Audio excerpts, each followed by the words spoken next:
Durante los últimos años de la Segunda Guerra Mundial, la otrora poderosa Luftwaffe, la fuerza aérea de la Alemania nazi, enfrentó un deterioro rápido y devastador. Bajo el liderazgo inicial de Hermann Göring, la Luftwaffe jugó un papel crucial en las primeras campañas militares de Alemania, especialmente en la invasión de Polonia, la batalla de Francia y los bombardeos Blitz contra Inglaterra. Sin embargo, a medida que avanzaba la guerra y surgían nuevos desafíos logísticos y estratégicos, su supremacía comenzó a desmoronarse. En 1944, la situación en la Luftwaffe ya era catastrófica. Los aliados habían introducido cazas y bombarderos tecnológicamente avanzados, como el P-51 Mustang y el B-17 Flying Fortress, que superaban a muchos de los aviones alemanes en alcance y capacidad de combate. Además, las fábricas de aviones alemanas, a menudo blanco de bombardeos, luchaban por satisfacer la demanda. A pesar de diseños avanzados como el avión de combate M-262, la producción a gran escala se vio limitada por una economía en colapso y la falta de materias primas. Con la superioridad aérea aliada, Alemania era cada vez más incapaz de proteger sus ciudades e infraestructura de los bombardeos masivos que estaban devastando el país. En ataques como el de Dresde, la Luftwaffe se mostró impotente para detener el avance de los aviones enemigos. La escasez de combustible también se convirtió en un problema crítico, lo que obligó a los pilotos alemanes a realizar misiones con recursos mínimos o a permanecer en tierra mientras las fuerzas enemigas dominaban los cielos. Sin embargo, quizás el mayor golpe para la Luftwaffe fue la pérdida de pilotos experimentados. A medida que aumentaban las bajas, se enviaron reclutas menos entrenados para luchar contra enemigos más hábiles y mejor equipados. Pilotos como Adolf Galland, que dirigía escuadrones de élite, criticaban a menudo el liderazgo de Göring, acusándolo de incompetencia y mala gestión. Las tensiones dentro de la Fuerza Aérea reflejaron el caos general que se apoderó de la maquinaria de guerra nazi al final del conflicto. Ante esta situación surge una pregunta: ¿cómo cree que Alemania podría haber cambiado el destino de la Luftwaffe si hubiera invertido antes en tecnología como los aviones de combate? Esta es una pregunta que intriga a historiadores y estrategas hasta el día de hoy. Con la ofensiva final aliada en la primavera de 1945, el colapso de la Luftwaffe fue inevitable. Durante la batalla de Berlín, los cielos estuvieron completamente dominados por aviones aliados y soviéticos. Los pocos aviones alemanes que aún pudieron despegar se enfrentaron a fuerzas abrumadoras, lo que dio lugar a misiones suicidas que contribuyeron poco a la defensa del Reich. Göring, una figura cada vez más despreciada dentro del alto mando nazi, fue destituido del poder cuando el régimen de Hitler colapsó. En abril de 1945, lo que quedaba de la Luftwaffe era una sombra de su antigua gloria. Pocos aviones, un número reducido de pilotos entrenados y una infraestructura destruida significaron que la Fuerza Aérea Alemana ya no era capaz de ofrecer una resistencia significativa. En este contexto, surge otra pregunta: ¿crees que el declive de la Luftwaffe fue más el resultado de malas decisiones estratégicas o de las limitaciones impuestas por la guerra total? Con la rendición de Alemania en mayo de 1945, la Luftwaffe, como el resto de las fuerzas armadas nazis, dejó formalmente de existir. Pero su legado tanto en términos de innovaciones como de errores sigue siendo estudiado como uno de los factores cruciales de la Segunda Guerra Mundial. Tras la rendición alemana en mayo de 1945, el colapso final de la Luftwaffe se hizo evidente no solo en términos militares, sino también en el impacto que dejó en la historia de la aviación y en la Segunda Guerra Mundial. Durante el transcurso del conflicto, la Luftwaffe comenzó como una fuerza aérea formidable, equipada con algunos de los aviones más avanzados del mundo, como el Messerschmitt Bf 109 y el Junkers Ju-87 Stuke. Sin embargo, su rápido ascenso estuvo acompañado de una caída igualmente precipitada, marcada por fallas estratégicas, agotamiento de recursos y desafíos insuperables. Entre los errores que sellaron el destino de la Luftwaffe destaca la insistencia de Hitler en priorizar los bombardeos estratégicos en lugar de consolidar la supremacía aérea táctica. La batalla de Gran Bretaña, librada en 1940, fue un ejemplo de esto, al cambiar su enfoque de objetivos militares e industriales al bombardeo de ciudades británicas, como Londres. La Luftwaffe perdió la oportunidad de derrotar a la RAF, Royal Air Force, mientras este todavía era vulnerable. La derrota en la batalla no solo comprometió la invasión de Gran Bretaña, sino que también dio a los aliados un punto de partida crucial para futuras ofensivas.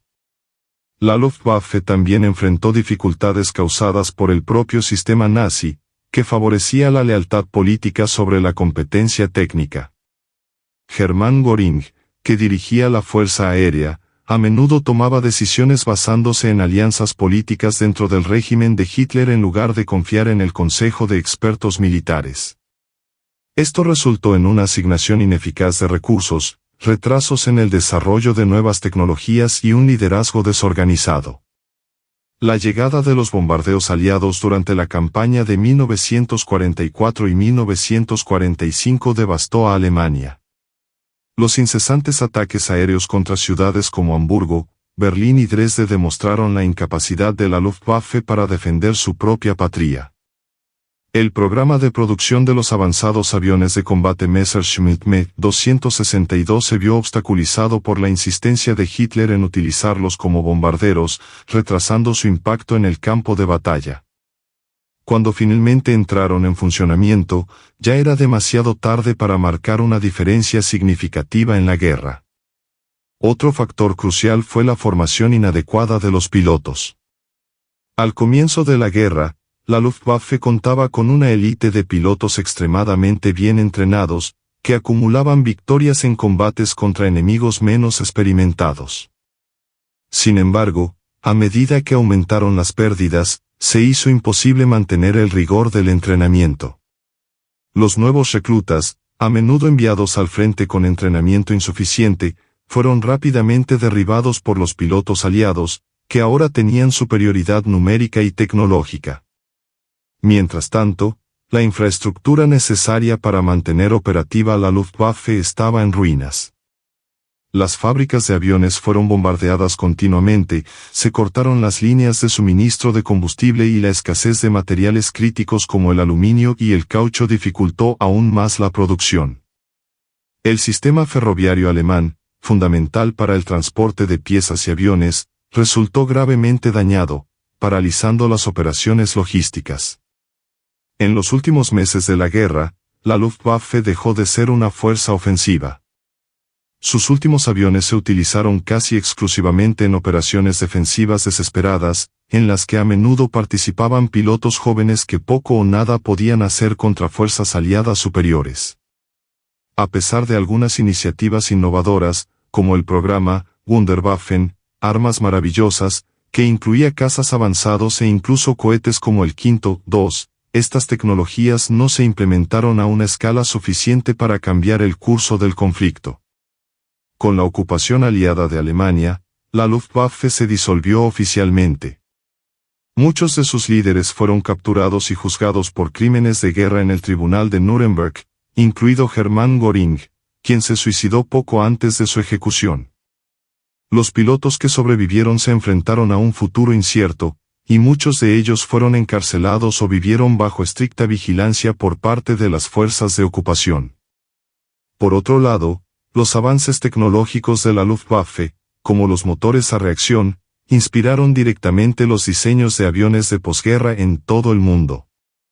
Los aliados, especialmente Estados Unidos y la Unión Soviética, aprovecharon los descubrimientos alemanes para desarrollar sus propias fuerzas aéreas al comienzo de la Guerra Fría.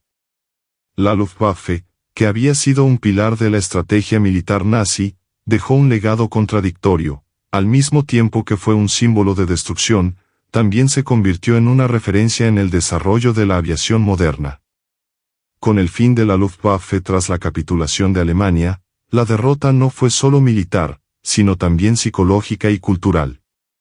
Años de propaganda nazi habían elevado a la Luftwaffe como símbolo de invencibilidad, pero su colapso expuso las debilidades intrínsecas de un régimen que priorizaba la ideología sobre la eficiencia estratégica. Sin embargo, las semillas de las innovaciones desarrolladas por ingenieros y pilotos alemanes continuaron dando forma a la aviación en el periodo de posguerra. Los aliados reconocieron rápidamente el valor estratégico de las tecnologías desarrolladas por la Luftwaffe, especialmente en el campo de los aviones de combate y los cohetes. Un claro ejemplo de esto fue la Operación Paperclub, en la que científicos alemanes, incluidos ingenieros aeroespaciales, fueron traídos a Estados Unidos para trabajar en proyectos secretos. El caza a reacción Messerschmitt Me-262, aunque entró tarde en servicio, fue disecado por ingenieros aliados que lo utilizaron como base para sus propios diseños de aviones. Aviones como el F-86 Sabre, que se distinguió durante la Guerra de Corea, tenían claras raíces en los avances alemanes. La Unión Soviética, a su vez, capturó una gran cantidad de equipos, dibujos técnicos e ingenieros alemanes. Los soviéticos utilizaron esta información para fortalecer su industria de la aviación, que desempeñaría un papel crucial en la competencia de la Guerra Fría. Aviones como el MiG-15, uno de los cazas más famosos de la temprana era del jet, deben parte de su diseño a conceptos explorados por la Luftwaffe durante la guerra. Otro aspecto importante del legado de la Luftwaffe fue la evolución de las tácticas aéreas. La doctrina de la guerra relámpago, que implicaba el uso coordinado de fuerzas terrestres y aéreas, influyó en las estrategias futuras en la guerra moderna. Aunque la Luftwaffe no pudo mantener su supremacía, sus primeras tácticas resaltaron la importancia de la integración entre diferentes ramas militares, algo que las Fuerzas Armadas modernas continúan utilizando. Sin embargo, el impacto de la Luftwaffe no solo se sintió en los campos técnico y táctico. La devastación causada por los bombardeos estratégicos alemanes y aliados provocó un profundo debate sobre la ética del uso de la fuerza aérea en la guerra. Ciudades enteras fueron destruidas y cientos de miles de civiles perdieron la vida, lo que generó dudas sobre los límites de la guerra moderna. Dresde, en particular, se convirtió en un símbolo de la destrucción aérea y del costo humano de la guerra, lo que generó debates que influyeron en las convenciones de guerra durante las próximas décadas.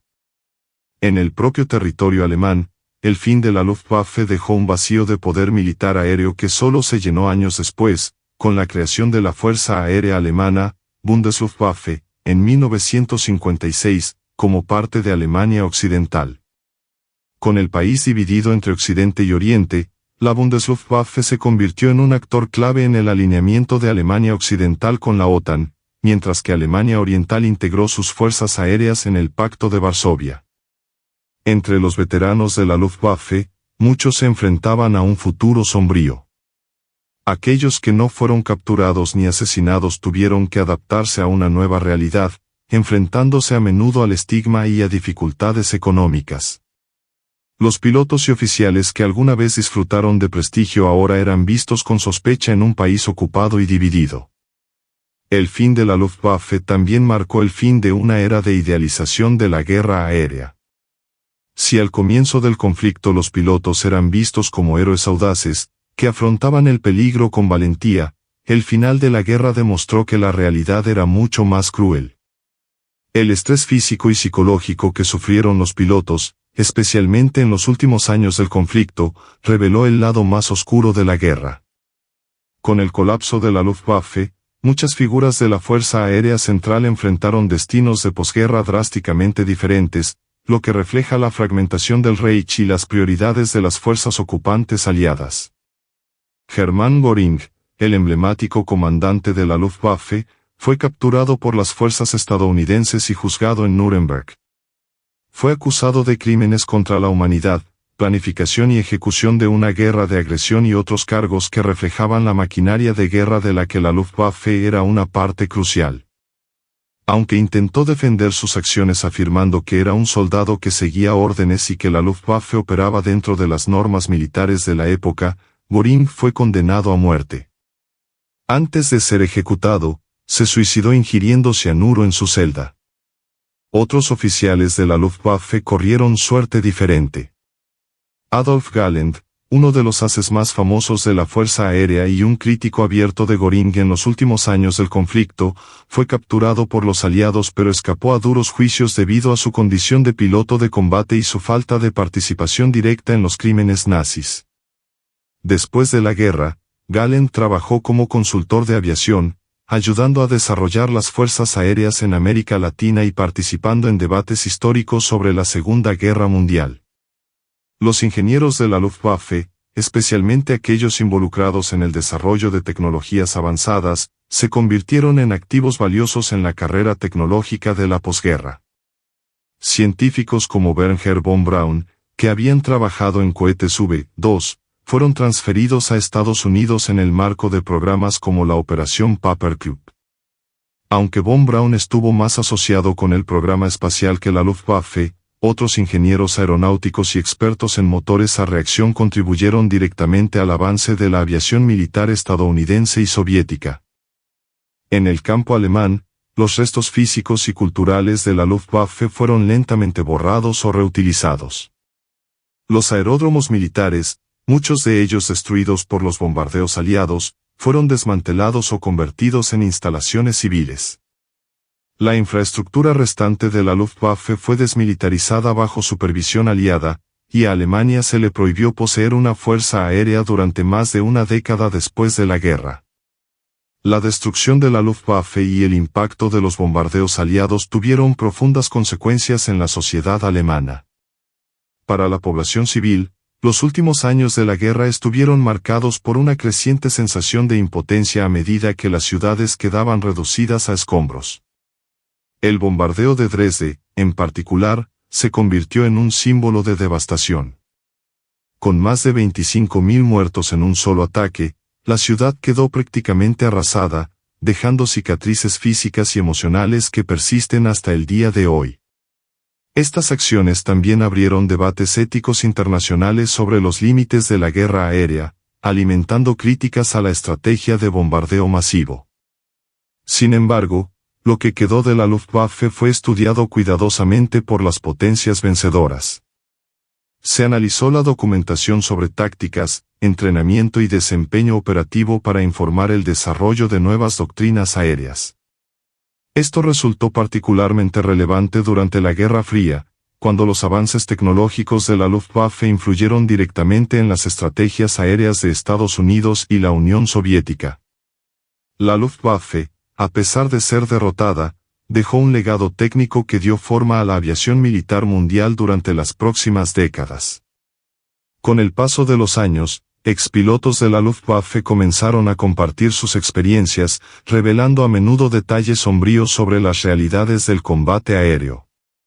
Estos relatos ayudaron a humanizar una fuerza militar a menudo asociada únicamente con el poder destructivo del régimen nazi. Muchos pilotos destacaron los extremos de presión y sacrificio, especialmente durante los últimos años del conflicto, cuando se llevaron a cabo misiones desesperadas con poco combustible, aviones inadecuados y recursos cada vez más limitados. Aunque la Luftwaffe se disolvió después de la guerra, su resurgimiento parcial se produjo en la forma de la Bundesluftwaffe, la nueva Fuerza Aérea de Alemania Occidental. Creada en 1956, en medio de la creciente tensión de la Guerra Fría, la Bundesluftwaffe se integró en la OTAN y se convirtió en una de las fuerzas aéreas más modernas y mejor equipadas de Europa Occidental. Esta nueva fuerza, sin embargo, se construyó bajo una filosofía completamente diferente, centrada en la defensa y la cooperación internacional, en contraste con el expansionismo agresivo que había definido a la Luftwaffe nazi. Mientras la Luftwaffe nazi se desvanecía de las cenizas de la derrota, el periodo de posguerra trajo un periodo de reevaluación global del papel de la aviación militar, y Alemania, devastada y dividida, vio una transición compleja en su relación con el poder aéreo. La creación de la Bundesluftwaffe en Alemania Occidental fue un proceso delicado, plagado de desafíos tanto políticos como logísticos, ya que la nueva fuerza aérea necesitaba equilibrar las tensiones de la Guerra Fría con el deseo de distanciarse del legado militarista del Tercer Reich. La Bundesluftwaffe se estableció en 1956 como parte de la integración de Alemania Occidental en la OTAN, y su estructura inicial dependió de la ayuda de asesores aliados, especialmente de Estados Unidos. Muchos veteranos de la Luftwaffe nazi, como pilotos y oficiales, fueron reclutados para formar la columna vertebral de la nueva fuerza, debido a su experiencia operativa y conocimientos técnicos. Entre ellos se encontraba Johannes Steinhoff, un as de la Luftwaffe que había sufrido graves heridas durante un accidente en 1945 pero que se convirtió en una figura clave en la reconstrucción de la aviación militar alemana. Posteriormente, Steinhoff ocupó puestos de liderazgo en la OTAN, ayudando a redefinir la imagen de la aviación militar alemana como una fuerza defensiva y cooperativa. La introducción de aviones modernos como el Lockheed F-104 Starfalter fue parte de un esfuerzo para garantizar que la Bundesluftwaffe fuera competitiva dentro de la OTAN. Sin embargo, el programa Starfalter se vio empañado por la controversia. Los problemas técnicos y los errores de entrenamiento provocaron una serie de accidentes mortales, lo que le valió al F-104 el sobrenombre de «fábrica de viudas» en Alemania. Estos eventos revelaron los desafíos de modernizar una fuerza aérea prácticamente desde cero y resaltaron la necesidad de una capacitación más rigurosa y una infraestructura adecuada.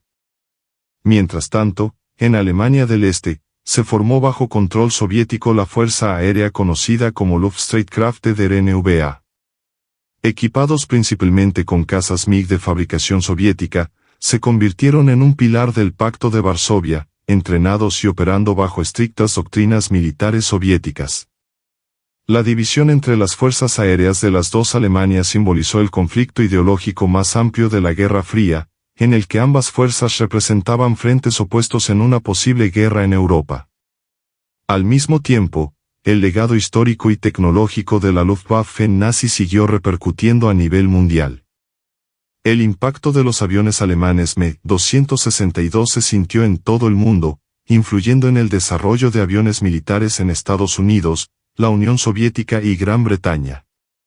Las lecciones aprendidas de las campañas de bombardeos estratégicos, tanto las llevadas a cabo por la Luftwaffe como las sufridas por Alemania, llevaron a cambios significativos en la forma en que las fuerzas aéreas abordaron la guerra moderna. La era de los bombardeos masivos, que alcanzó su punto máximo en la Segunda Guerra Mundial, dio paso a estrategias más precisas, impulsadas por la tecnología, en la Guerra Fría. A nivel interno, Alemania enfrentaba una lucha constante para lidiar con el peso simbólico de la Luftwaffe nazi. Museos y memorialistas debatieron cómo preservar los elementos históricos de la Fuerza Aérea sin glorificar sus logros asociados con el régimen nazi. Los aviones supervivientes, como los ejemplos del Me-262 y el Focke-Wulf FW-190, se convirtieron en piezas de estudio y reflexión en exposiciones que buscaban enseñar a las generaciones futuras sobre los horrores y las innovaciones tecnológicas de la guerra. Sin embargo, la Luftwaffe dejó un impacto cultural duradero. Las películas, los libros y los documentales a menudo destacaban a la Fuerza Aérea Alemana, a sus pilotos y a sus máquinas como símbolos tanto de poder como de tragedia. La figura del piloto de la Luftwaffe fue romantizada en algunas narrativas, mientras que en otras se asoció con la destrucción indiscriminada y la complicidad con un régimen genocida. Con el paso de las décadas, el papel de la Luftwaffe en la historia comenzó a analizarse a través de lentes nuevos, más críticos y completos. No se trataba solo de máquinas o estrategias, sino también de las vidas humanas que se perdieron o transformaron en el conflicto.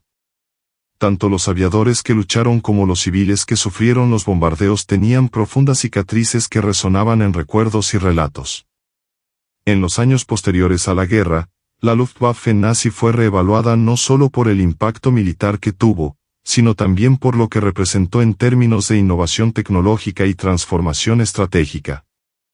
Al mismo tiempo, la sociedad alemana luchó por afrontar las implicaciones morales de sus acciones durante el conflicto.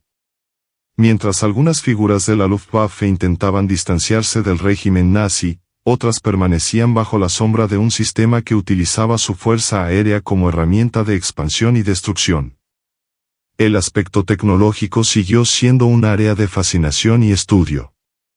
El desarrollo de cazas como el Messerschmitt Me-262, bombarderos como el Heinkel 177 y los primeros diseños de alas volantes de Horten representaron hitos importantes que dieron forma al futuro de la aviación militar.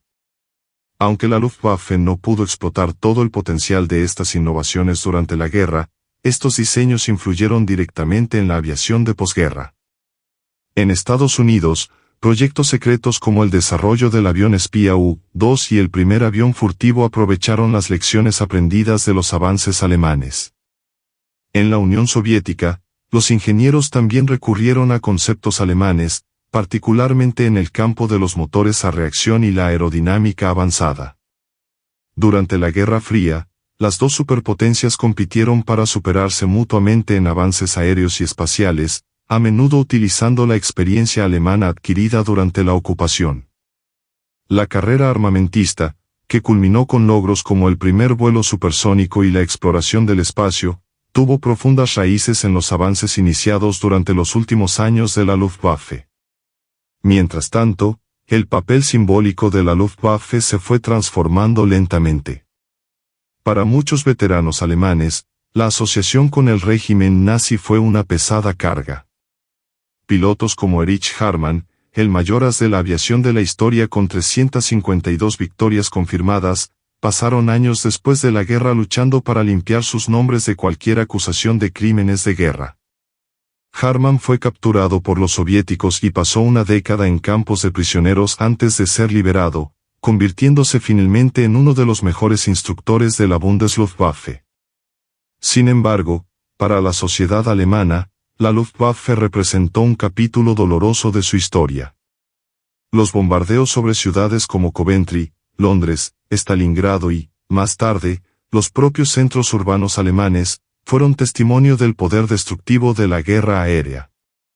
Esta destrucción masiva no perdonó a los civiles, y el recuerdo del sufrimiento causado por y contra la Luftwaffe permaneció vivo tanto en Alemania como en los países atacados.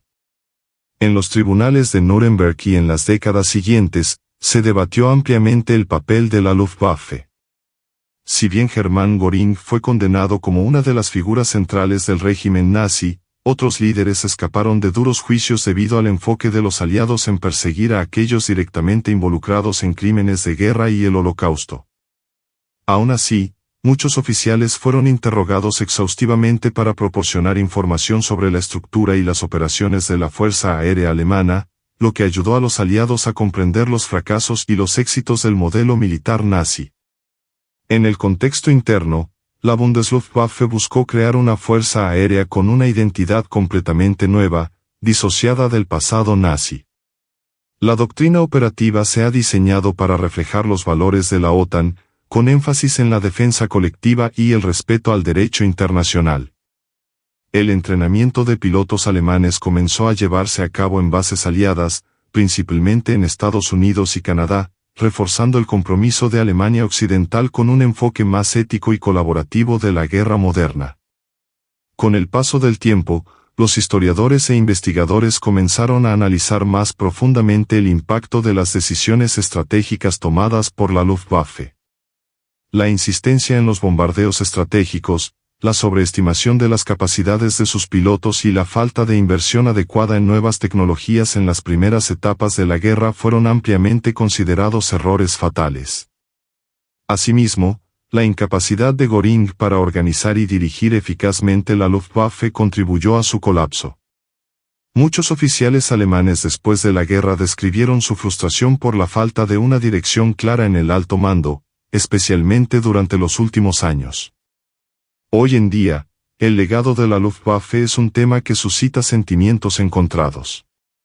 Por un lado, es innegable su aporte a la aviación moderna, con avances que impulsaron la aviación militar en todo el mundo.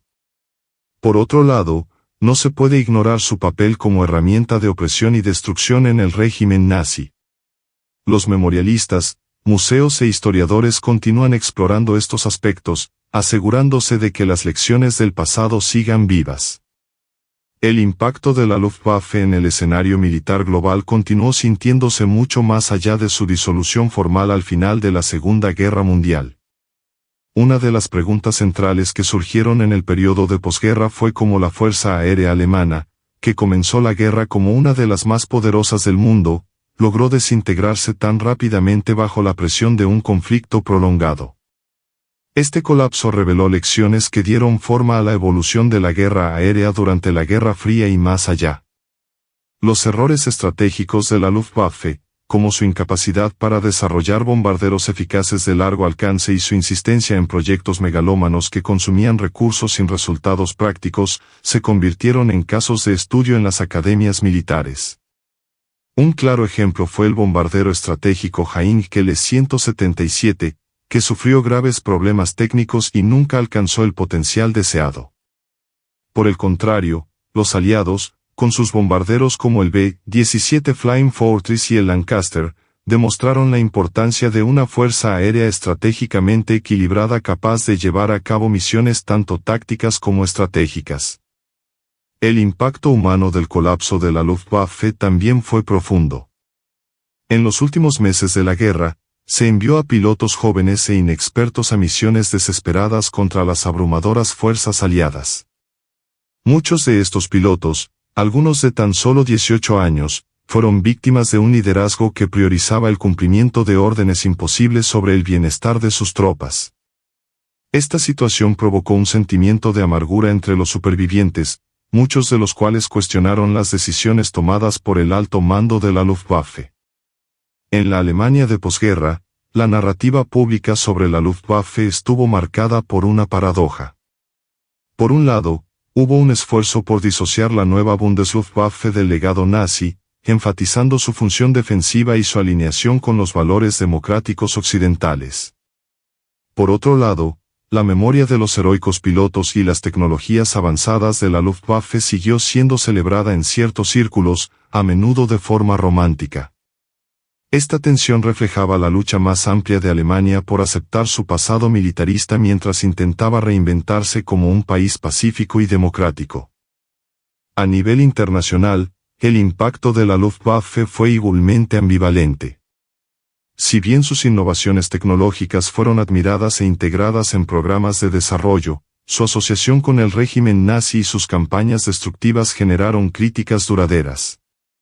Especialmente en países devastados por los bombardeos alemanes, como el Reino Unido, la Unión Soviética y partes de Europa Occidental, la Luftwaffe siguió siendo un símbolo de agresión y opresión. Estos sentimientos influyeron en la política de reconstrucción de Alemania, y las fuerzas aliadas impusieron severas restricciones a sus capacidades militares durante más de una década. El colapso de la Luftwaffe también puso de relieve la importancia de factores más allá de la tecnología y el entrenamiento en el éxito de una fuerza aérea. La capacidad de mantener líneas de suministro, asegurar recursos estratégicos como combustible y materias primas y proteger las instalaciones de producción fue una lección aprendida por todas las potencias durante la guerra. Estas lecciones se aplicaron en las décadas siguientes, cuando la Guerra Fría presentó un escenario en el que la logística y la infraestructura eran tan importantes como las habilidades de combate. Al final, la Luftwaffe dejó un legado contradictorio en la historia de la aviación. Fue al mismo tiempo una fuerza de innovación y destrucción, un símbolo de ambición tecnológica y fracasos estratégicos. Su impacto aún puede verse en los avances que inspiró, los errores que expuso y las lecciones que dejó para las generaciones futuras.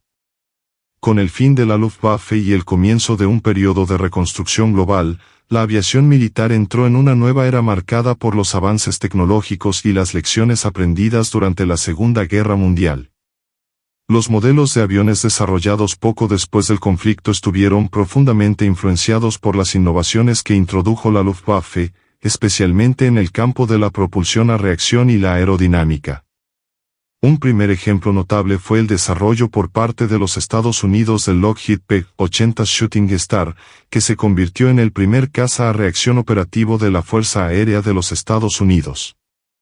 Inspirado en estudios capturados en Alemania y el concepto de alta velocidad que representaba el Messerschmitt Me-262, el P-80 marcó la transición definitiva de la era de los cazas de hélice a los aviones a reacción.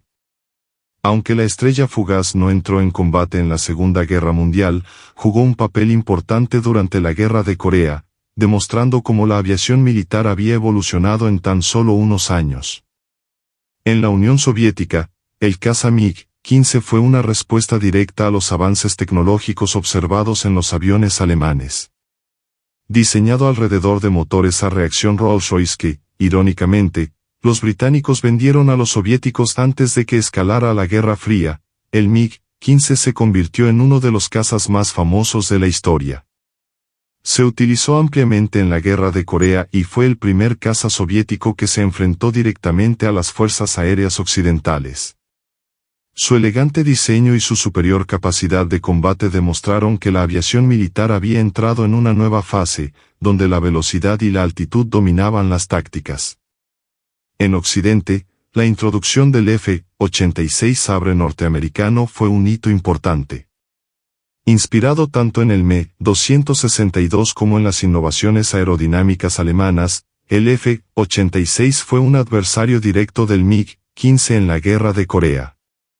El enfrentamiento entre estos dos modelos de aviones se convirtió en un símbolo de la rivalidad entre las superpotencias emergentes. El F-86 destacó por su maniobrabilidad, armamento avanzado y sistemas de control de vuelo refinados, estableciendo un estándar para los cazas modernos. Mientras tanto, Gran Bretaña también estaba explotando los frutos de la tecnología alemana capturada. El Gloster Meteor, el primer avión de combate británico, ya había entrado en servicio en los últimos meses de la Segunda Guerra Mundial, pero fue el English Electric Canberra el que dio protagonismo a los británicos en los primeros meses de la posguerra. El Canberra, un bombardero a reacción ligero, era muy avanzado para su época y combinaba velocidad con la capacidad de operar a gran altura. Permaneció en servicio durante décadas, prueba de su eficacia y versatilidad. En el contexto de Alemania, la Bundesluftwaffe, creada en 1956, estuvo inicialmente equipada con aviones suministrados por los aliados occidentales. Entre ellos se encontraba el F-84 Sandejet, seguido del F-104 Starfalter. Estos últimos, aunque tecnológicamente avanzados, se enfrentaban a graves problemas de seguridad y mantenimiento, especialmente en Alemania, donde la tasa de accidentes era alarmantemente alta. Pese a ello, el Starfalter representó un avance significativo en velocidad y capacidades de ataque de largo alcance, características esenciales para una fuerza aérea en plena Guerra Fría. Otro hito importante fue la aparición de aviones polivalentes, como el McDonnell Douglas F-4 Phantom II, que fue ampliamente utilizado por las fuerzas aéreas occidentales, incluida la Bundesluftwaffe. Capaz de realizar misiones de combate aéreo y bombardeo táctico, el F-4 representó la evolución de la aviación militar hacia una mayor flexibilidad operativa, algo que se convertiría en el estándar para los cazas de la futura generación. El periodo de posguerra también vio la introducción de bombarderos estratégicos propulsados por reactores, como el Boeing B-47 Stratojet y, más tarde, el B-52 Stratofortress. Estos bombarderos no solo heredaron las lecciones aprendidas de los diseños alemanes de largo alcance, sino que también reflejaron la nueva realidad de la disuasión nuclear. El B-52, en particular, se convirtió en un ícono de la Guerra Fría, permaneciendo en servicio activo durante décadas debido a su capacidad de adaptarse a los cambios tecnológicos y estratégicos. Por el contrario, en la Unión Soviética, el bombardero Tupolev Tu-16 fue una respuesta directa a la necesidad de proyectar el poder aéreo a distancias intercontinentales. Combinaba velocidad y alcance con la capacidad de portar armas nucleares, convirtiéndose en una pieza clave de la estrategia soviética durante la Guerra Fría. Al igual que los bombarderos estadounidenses, el Tu-16 reflejaba la creciente importancia del poder aéreo como herramienta no solo de guerra sino también de influencia geopolítica. La transición a la aviación moderna, guiada por estos avances, solidificó el papel del avión como centro de operaciones aéreas militares. Si bien la Luftwaffe nazi fue un capítulo oscuro de la historia, su contribución tecnológica, directa o indirecta, ayudó a definir los contornos de la aviación militar en el siglo XX y más allá. Puedo seguir abordando cómo esta evolución condujo a generaciones posteriores de aviones o cómo cambió el equilibrio entre tecnología y estrategia a lo largo de la Guerra Fría. A medida que la aviación militar continuó su evolución durante la Guerra Fría, las lecciones aprendidas de la Luftwaffe y de las innovaciones de finales de la Segunda Guerra Mundial se consolidaron en nuevos paradigmas de diseño y estrategia. La década de 1960 marcó la aparición de aviones que definieron no solo la superioridad aérea, sino también la capacidad de realizar múltiples misiones con alta eficiencia.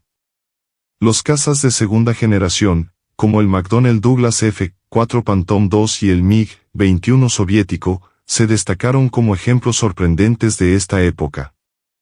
El F-4 Phantom II, ampliamente utilizado por las Fuerzas Armadas estadounidenses y sus aliados, fue diseñado para ser un caza multifunción, que combina capacidades de combate aéreo y bombardeo táctico. Estaba equipado con potentes motores, una impresionante carga útil y avanzados sistemas de radar que lo convirtieron en uno de los aviones más versátiles de su época. Fue uno de los protagonistas durante la Guerra de Vietnam, enfrentándose al MiG-21 en intensos combates aéreos, conocidos como dogfights. El Phantom II ejemplificó la transición de cazas especializados a plataformas multipropósito que podían adaptarse a una amplia gama de escenarios de combate. Por otro lado, el MiG-21, con su diseño simple y altamente efectivo, se convirtió en uno de los cazas más producidos de la historia. Desarrollado por la Unión Soviética como respuesta directa a la necesidad de un caza rápido y maniobrable para combatir las amenazas occidentales, el MiG-21 era un avión pequeño, rápido y relativamente económico de construir. Su simplicidad operativa lo convirtió en un éxito entre los países aliados del bloque comunista y fue exportado a decenas de naciones, incluidas aquellas fuera de la esfera soviética. Su impacto en la aviación militar global fue profundo, especialmente en los conflictos regionales en Asia, Medio Oriente y África. En el ámbito de los bombarderos estratégicos, el B-52 Stratofortress siguió siendo el pilar de la Fuerza Aérea estadounidense, con su alcance intercontinental y su capacidad para portar armas nucleares. El bombardero soviético Tupolev Tu-95, conocido como el Oso por los países de la OTAN, era el equivalente soviético, un diseño robusto que combinaba motores turbohélice con un enorme alcance y capacidad de carga útil. Ambos modelos se convirtieron en símbolos de la estrategia de disuasión nuclear, patrullando constantemente los cielos en misiones que podían activarse en cuestión de minutos en caso de una guerra total. A medida que avanzaba la tecnología, en la década de 1970 surgieron aviones de tercera generación, como el F-14 Tomcat y el MiG-25 Foxbat. El F-14, introducido por Estados Unidos, fue diseñado con énfasis en la defensa de la flota, utilizando sofisticados sistemas de radar y misiles de largo alcance. Se distinguió en misiones sobre el Golfo Pérsico y durante conflictos en el Medio Oriente, demostrando su capacidad para atacar múltiples objetivos a larga distancia. El MiG-25 Foxbat, a su vez, fue diseñado como una respuesta soviética a las amenazas de los bombarderos estratégicos y cazas de alto rendimiento estadounidenses. Capaz de alcanzar velocidades superiores a Mach 3, el MiG-25 era una máquina impresionante, aunque limitada en maniobrabilidad y alcance operativo. Fue diseñado para interceptar bombarderos en lugar de combates prolongados, pero su introducción causó gran preocupación en Occidente, lo que llevó al desarrollo de nuevas generaciones de aviones aún más avanzados. Los finales de los años 1970 y principios de los 1980 marcaron el comienzo de la cuarta generación de cazas, con énfasis en sistemas de control de vuelo por cable, mayor maniobrabilidad, tecnología furtiva e integración de sistemas digitales. Modelos como el F-16 Fighting Falcon y el F-A-18 Hornet ejemplificaron esta nueva era, combinando una agilidad incomparable con tecnología electrónica avanzada. Estos aviones fueron diseñados no solo para el combate tradicional, sino también para operaciones modernas que implican vigilancia, ataque terrestre e interdicción aérea. En la Unión Soviética, el Su-27 Flanker se convirtió en el caza de vanguardia de cuarta generación. Combinando un largo alcance, una maniobrabilidad excepcional y una gran carga útil, el Su-27 fue diseñado para competir directamente con los mejores aviones occidentales. Estableció un estándar que continuaría evolucionando durante las décadas siguientes, culminando con las series Su-30 y Su-35. Este periodo también vio el comienzo de una exploración seria de la tecnología furtiva, diseñada para evitar la detección de los radares enemigos. La introducción del F-117 Nighthawk por parte de Estados Unidos representó un avance revolucionario. Aunque técnicamente está clasificado como un bombardero ligero, el F-117 fue diseñado para penetrar profundamente en las defensas aéreas enemigas sin ser detectado. Su debut durante la Guerra del Golfo en 1991 demostró el potencial para cambios fundamentales en la guerra aérea. En la década de 1990, la aviación militar entró en una nueva fase con la introducción de tecnologías que cambiaron por completo el campo de batalla aéreo. La combinación de avances sigilosos, sistemas de control digital y armas guiadas con precisión ha elevado la guerra aérea a un nivel de sofisticación que parecía casi ciencia ficción durante décadas anteriores. Esta transformación fue liderada principalmente por cazas de quinta generación, que integraban capacidades furtivas, supercrucero, vuelos supersónicos sostenidos sin el uso de postquemadores, sensores avanzados y un enfoque de operaciones centrado en la red. Estados Unidos tomó la delantera en esta nueva era con el desarrollo del F-22 Raptor, un caza diseñado para dominar los cielos contra cualquier adversario. Introducido a finales de la década de 1990, el F-22 combinaba tecnología furtiva con una maniobrabilidad extrema y una integración sin precedentes de sensores y sistemas de armas. Sus avanzados sistemas de radar y guerra electrónica permitieron al piloto detectar y rastrear objetivos mucho antes de que fueran detectados, dándoles una ventaja táctica significativa. El F-22 fue diseñado para la supremacía aérea, pero su producción fue limitada debido a los altos costos, con solo 195 unidades construidas. Al mismo tiempo, Rusia y China también comenzaron a desarrollar sus propios aviones de quinta generación, aunque enfrentaron importantes desafíos en términos de tecnología y financiación. Rusia presentó el Sukhoi Su-57, anteriormente conocido como PAK-FA, que prometía combinar sigilo con una maniobrabilidad superior, un legado directo de diseños exitosos como el Su-27 y el Su-35. A pesar de los retrasos en el desarrollo y las limitaciones de producción, el Su-57 fue considerado un gran avance para la industria aeroespacial rusa, destacándose como uno de los primeros competidores directos del F-22. En China, el Chengdu J-20 se convirtió en el primer caza furtivo desarrollado íntegramente por el país. Diseñado sobre la base de tecnologías adquiridas y desarrolladas localmente, el J-20 demostró la creciente ambición y capacidad de China para competir con Estados Unidos y Rusia en la aviación militar.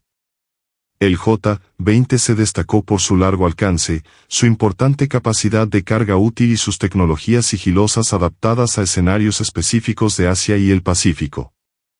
Además de los cazas furtivos, en la década de 2000 se produjo un avance exponencial en el uso de drones, vehículos aéreos no tripulados, para operaciones de reconocimiento, ataque y apoyo.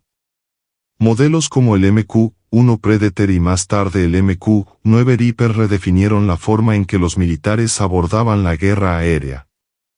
Estos drones permitieron ataques de precisión contra objetivos estratégicos sin poner en riesgo a los pilotos humanos, revolucionando la forma en que las fuerzas aéreas manejaron conflictos asimétricos como la lucha contra el terrorismo en Medio Oriente. Otra innovación importante fue el desarrollo de aviones de ataque basados en inteligencia artificial. Aunque todavía se encuentran en sus primeras etapas, los sistemas autónomos han comenzado a desempeñar papeles más importantes en las operaciones militares.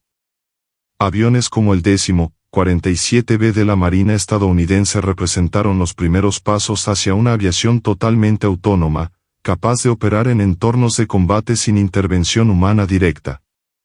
En el campo de los bombarderos estratégicos, Estados Unidos siguió avanzando en el desarrollo de aviones furtivos.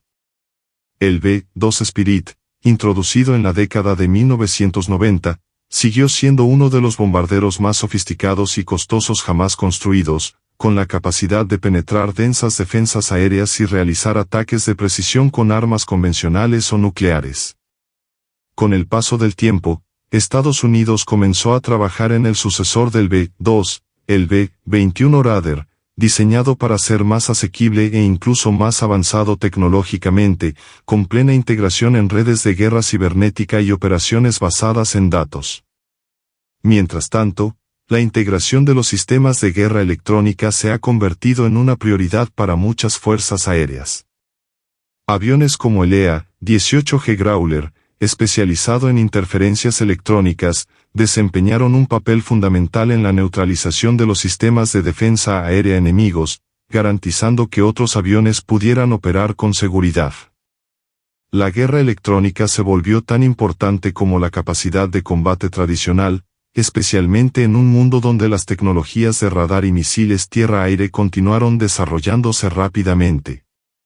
A principios de la década de 2010, el enfoque global comenzó a desplazarse hacia los cazas polivalentes y las plataformas integradas, siendo el F-35 Lightning II el ejemplo más emblemático. Diseñado como un avión furtivo versátil para las fuerzas aéreas, armadas y cuerpos de marines de los Estados Unidos y sus aliados, el F-35 aportó un enfoque revolucionario a la aviación militar. Su capacidad para conectarse a redes de datos y compartir información en tiempo real con otras unidades en el campo de batalla lo ha convertido en un verdadero centro aéreo de información, esencial para los conflictos modernos. Mientras tanto, Rusia y China continuaron ampliando sus capacidades aéreas, desarrollando no solo nuevos modelos sino también sistemas integrados de defensa aérea que desafiaron a las fuerzas aéreas occidentales. Rusia desplegó el sistema de misiles S-400 y comenzó a trabajar en su sucesor, el S-500, mientras China seguía ampliando su flota de aviones furtivos y drones avanzados. Al volver a centrarse en la Luftwaffe durante la Segunda Guerra Mundial, su estructura interna, sus desafíos operativos y su dinámica política dentro de la Fuerza Aérea revelan aspectos que a menudo se pasan por alto pero que son cruciales para comprender su colapso. Uno de los mayores desafíos de la Luftwaffe fue su liderazgo y la influencia de Hermann Göring, cuya incompetencia estratégica y decisiones erráticas contribuyeron significativamente a su deterioro. Inicialmente, Göring fue visto como un héroe nacional, después de haber sido un as de la aviación en la Primera Guerra Mundial. Sin embargo, su mando de la Luftwaffe estuvo marcado por prioridades distorsionadas y una tendencia a buscar favores políticos con Hitler en lugar de tomar decisiones basadas en necesidades militares. Un claro ejemplo de esto fue su renuencia a delegar autoridad en oficiales más competentes, como el general Erhard Milch, que jugó un papel importante en la organización de la producción de aviones. La Luftwaffe también enfrentó problemas estructurales desde el principio. A diferencia de otras fuerzas aéreas, no era una entidad completamente independiente. Fue concebida como una fuerza aérea subordinada al ejército y, a menudo, estuvo a merced de las estrategias terrestres de Hitler. Esta subordinación se hizo evidente durante la Batalla de Gran Bretaña cuando se ordenó a la Luftwaffe bombardear Londres en lugar de continuar atacando las bases aéreas de la RAF. Este cambio estratégico dio a los británicos la oportunidad de reagruparse y, finalmente, repeler la ofensiva aérea alemana. Además, la Luftwaffe adolecía de una visión estratégica limitada. A diferencia de las fuerzas aéreas aliadas, que desarrollaron bombarderos estratégicos de largo alcance para atacar objetivos industriales y logísticos distantes, la Luftwaffe se centró principalmente en aviones tácticos para apoyar las operaciones terrestres. Esto fue evidente por el uso extensivo del Junkers Ju-87 Stuka, un bombardero en picado eficaz pero vulnerable al enfrentarse a cazas enemigos. Este énfasis en el apoyo táctico fue eficaz durante las campañas iniciales en Polonia y Francia, pero resultó inadecuado cuando la guerra se convirtió en un conflicto global que requería alcance y poder estratégicos. Otro punto crucial fue la excesiva dependencia de pilotos experimentados. Al comienzo de la guerra, la Luftwaffe poseía una élite de pilotos altamente capacitados, como Adolf Galland y Werner Mölders, que dominaron los cielos en los primeros años del conflicto. Sin embargo, a medida que aumentaban las pérdidas, el entrenamiento de nuevos reclutas se volvió apresurado e insuficiente, lo que resultó en una fuerza aérea cada vez más compuesta por pilotos jóvenes e inexpertos. Esta falta de preparación se hizo evidente durante las operaciones en el Frente Oriental y en las campañas de defensa del Reich, donde la Luftwaffe se enfrentó a fuerzas aéreas aliadas en crecimiento. La escasez de recursos también fue un factor importante. A medida que la guerra se prolongaba, Alemania enfrentó dificultades cada vez mayores para producir suficientes aviones, especialmente frente a los bombardeos aliados contra fábricas y líneas de suministro. Proyectos ambiciosos como el avión de combate Messerschmitt Me-262 sufrieron retrasos por falta de materiales y la insistencia de Hitler en utilizarlos como bombarderos, desviándolos de su propósito original como cazas de superioridad aérea. Otro desafío logístico al que se enfrentó la Luftwaffe fue la falta de combustible. Con los campos petrolíferos rumanos bombardeados por los aliados y las rutas de suministro cortadas, la Luftwaffe a menudo tenía aviones que no podían despegar debido a la escasez de combustible. Esto hizo aún más difícil contrarrestar la masiva ofensiva aérea aliada al final de la guerra, cuando ciudades alemanas como Hamburgo, Dresde y Berlín fueron devastadas por bombardeos estratégicos.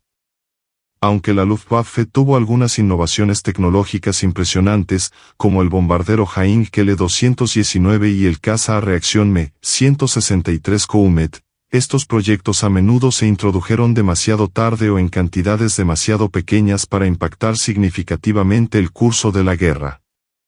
Además, la falta de una coordinación central eficaz a menudo dio lugar a un desperdicio de recursos y al desarrollo paralelo de proyectos competitivos.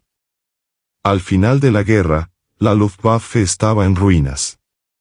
La combinación de malas decisiones estratégicas, falta de recursos, infraestructura destruida y pérdida de pilotos experimentados dio como resultado una fuerza aérea incapaz de defender a Alemania contra la superioridad aérea aliada. La caída de la Luftwaffe simbolizó no solo el colapso del esfuerzo bélico alemán, sino también el fracaso de un liderazgo que priorizaba las ambiciones personales y políticas sobre la eficacia militar. En los últimos meses de la guerra, la Luftwaffe enfrentó una situación de absoluta desesperación, luchando por mantener cualquier apariencia de relevancia en un conflicto que ya estaba perdido para Alemania. La ofensiva aliada en los cielos de Europa había reducido drásticamente la capacidad de la Fuerza Aérea Alemana para operar con eficacia. Las condiciones logísticas y humanas se habían deteriorado tanto que muchos de los últimos pilotos y tripulaciones eran poco más que adolescentes, apresurados a combatir contra fuerzas muy superiores. Uno de los últimos intentos de la Luftwaffe de cambiar el rumbo fue la Operación Bodenplatte, llevada a cabo el 1 de enero de 1945. Este ataque sorpresa tenía como objetivo destruir los aviones aliados en tierra en los aeródromos cercanos al frente occidental. A pesar de que inicialmente parecía prometedora, la operación fue un desastre para la Luftwaffe. Aunque algunos aviones aliados fueron destruidos, la mayoría de los pilotos alemanes involucrados fueron derribados por cazas de patrulla o artillería antiaérea aliada. Bodenplatte marcó el fin efectivo de la capacidad ofensiva de la Luftwaffe, poniendo de relieve la desorganización y el agotamiento de la fuerza aérea. Un elemento que merece ser destacado en los últimos meses es el papel de los aviones de combate Messerschmitt Me-262. Estos cazas avanzados tenían el potencial de cambiar el curso del combate aéreo debido a su velocidad y potencia de fuego superiores, haciéndolos prácticamente invulnerables a los cazas aliados convencionales. Sin embargo, su introducción tardía, combinada con la escasez de combustible, repuestos y pilotos capacitados, limitó gravemente su eficacia. Los pocos escuadrones Me-262 que se operaron se utilizaron principalmente en misiones defensivas contra bombarderos aliados, consiguiendo derribar algunas formaciones, pero sin cambiar el desenlace general de la guerra. Mientras tanto, la devastación causada por los bombardeos aliados en Alemania fue tan completa que la Luftwaffe apenas podía operar. Las ciudades industriales fueron destruidas sistemáticamente, siendo objetivos prioritarios lugares como Essen, Dortmund y Hamburgo.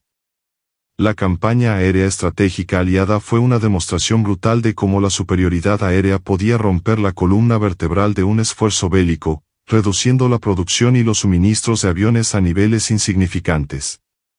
Otro aspecto significativo del colapso de la Luftwaffe fue el impacto psicológico en los pilotos y el personal de tierra.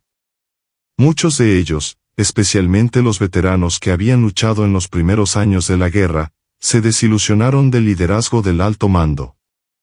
Hermann Göring, que antes era visto como una figura prestigiosa, se convirtió en blanco de duras críticas dentro de su propia fuerza. Pilotos de renombre, como Adolf Galland, desafiaron abiertamente el liderazgo de Göring, culminando con su destitución como general der Jagdflieger, general de combate. En los últimos días de la guerra, la Luftwaffe quedó reducida a un papel casi simbólico.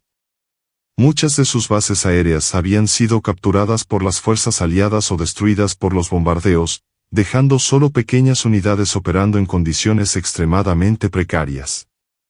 En abril de 1945, mientras las fuerzas soviéticas avanzaban hacia Berlín y el frente occidental colapsaba, los pocos aviones que quedaban se utilizaron en misiones desesperadas que rara vez tuvieron un impacto militar significativo.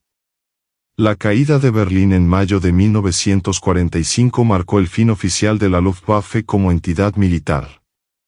Con la capitulación alemana, los pilotos y oficiales que no habían muerto en combate fueron capturados o entregados a las fuerzas aliadas. Muchos de estos hombres enfrentaban un futuro incierto, especialmente aquellos que se habían distinguido como líderes o innovadores técnicos.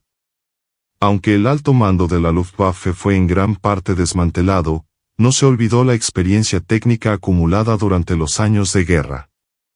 Los proyectos que la Luftwaffe inició pero no logró completar continuaron influyendo en la aviación durante las décadas siguientes. El cazacohetes Messerschmitt Me 163, aunque ineficaz en el campo de batalla, representó un hito en la exploración de la propulsión alternativa. Asimismo, los bombarderos de largo alcance como el Heinkel 277, que nunca entró en servicio, inspiraron el desarrollo de plataformas aéreas estratégicas posteriores en otros países. Con la rendición alemana, el colapso de la Luftwaffe fue total y definitivo. Lo que quedaba de la alguna vez poderosa fuerza aérea nazi era una colección fragmentada de aviones dañados, bases destruidas y un grupo disperso de pilotos y técnicos, muchos de los cuales ya habían abandonado cualquier esperanza de victoria. La guerra aérea en Europa terminó con los cielos dominados por los aliados, que habían utilizado su superioridad aérea para destruir la infraestructura alemana y paralizar su maquinaria de guerra. Después de la rendición, los aliados tomaron medidas rápidas para desmantelar la Luftwaffe. Se estudiaron en detalle los aviones capturados, especialmente los avanzados aviones de combate Me-262 y los cohetes V-1 y V-2, que inspirarían directamente el desarrollo de tecnologías militares y espaciales en las próximas décadas. Muchas de estas innovaciones fueron absorbidas por los programas militares de Estados Unidos y la Unión Soviética, que se estaban preparando para la Guerra Fría. Los pilotos y oficiales de la Luftwaffe enfrentaron destinos diferentes. Algunos, como Hermann Göring, fueron capturados y juzgados en el Tribunal de Nuremberg. Göring, figura central del régimen nazi, fue condenado a muerte por crímenes de guerra pero se suicidó antes de ser ejecutado. Otros oficiales de alto rango, como Erhard Milch, también fueron juzgados y recibieron duras sentencias. Sin embargo, muchos pilotos y técnicos que no estuvieron directamente involucrados en los crímenes del régimen lograron escapar de castigos graves, y algunos incluso fueron reclutados por las potencias vencedoras para trabajar en sus programas de aviación. Los pilotos de élite, aquellos que acumulaban cientos de victorias en los cielos de Europa, se convirtieron en figuras complejas en la posguerra. Aunque sus habilidades fueron admiradas, muchos de ellos enfrentaron la carga moral de haber luchado por un régimen responsable de atrocidades a escala global. Adolf Galland, uno de los principales ases de la Luftwaffe, empezó a trabajar como consultor de aviación después de la guerra y escribió extensamente sobre sus experiencias, criticando a menudo el desastroso liderazgo de Göring y Hitler. La disolución de la Luftwaffe marcó el fin de una era, pero su impacto tecnológico siguió dando forma al mundo. En Estados Unidos, los ingenieros alemanes ayudaron a desarrollar los primeros programas espaciales, que culminaron con el aterrizaje en la Luna en 1969. En la Unión Soviética, los diseños de aviones capturados influyeron en la creación de aviones de combate como el MiG-15, que dominó los cielos durante la Guerra Mundial. Segunda Guerra de Corea. La tecnología de propulsión avanzada y los conceptos de diseño aerodinámico desarrollados por los alemanes sentaron las bases de la aviación moderna. En la Alemania de posguerra, la Luftwaffe se convirtió en un capítulo doloroso y controvertido de la historia nacional. Durante décadas, el país ha luchado por reconciliar su legado militar con su papel en la reconstrucción pacífica de Europa. Cuando se creó la Bundesluftwaffe en 1956 como parte de las Fuerzas Armadas de Alemania Occidental, fue diseñada para ser una fuerza defensiva, con principios éticos que contrastaban marcadamente con la agresión expansionista de la Luftwaffe nazi. Inicialmente equipados con aviones suministrados por los aliados occidentales, los pilotos de la Bundesluftwaffe recibieron entrenamiento en los Estados Unidos y otros países de la OTAN, lo que simboliza un nuevo comienzo para la aviación militar alemana. Culturalmente, la Luftwaffe ha sido inmortalizada en libros, películas y documentales, muchos de los cuales han explorado tanto sus innovaciones tecnológicas como los horrores causados por la guerra aérea. Las campañas de bombardeos, tanto las realizadas por la Luftwaffe como las sufridas por Alemania, se convirtieron en símbolos del impacto devastador del poder aéreo sobre la población civil. Dresde, una ciudad casi destruida por los bombardeos aliados, sigue siendo un sombrío recordatorio de las consecuencias de la guerra aérea total. Con el tiempo, la Luftwaffe dejó de ser vista simplemente como una fuerza de destrucción, sino que se convirtió en un objeto de estudio histórico y técnico. Sus primeros triunfos, sus errores estratégicos y su colapso final ofrecen lecciones valiosas sobre el papel de la aviación en la guerra moderna y los límites del poder militar frente a recursos limitados y un liderazgo deficiente. La historia de la Luftwaffe no es solo la historia de una fuerza aérea, sino también una narrativa sobre la ambición, la innovación y el costo humano de decisiones estratégicas mal calculadas. Su legado sigue vivo tanto en los avances que inspiró como en los horrores que perpetuó, asegurando que sus lecciones nunca se olviden.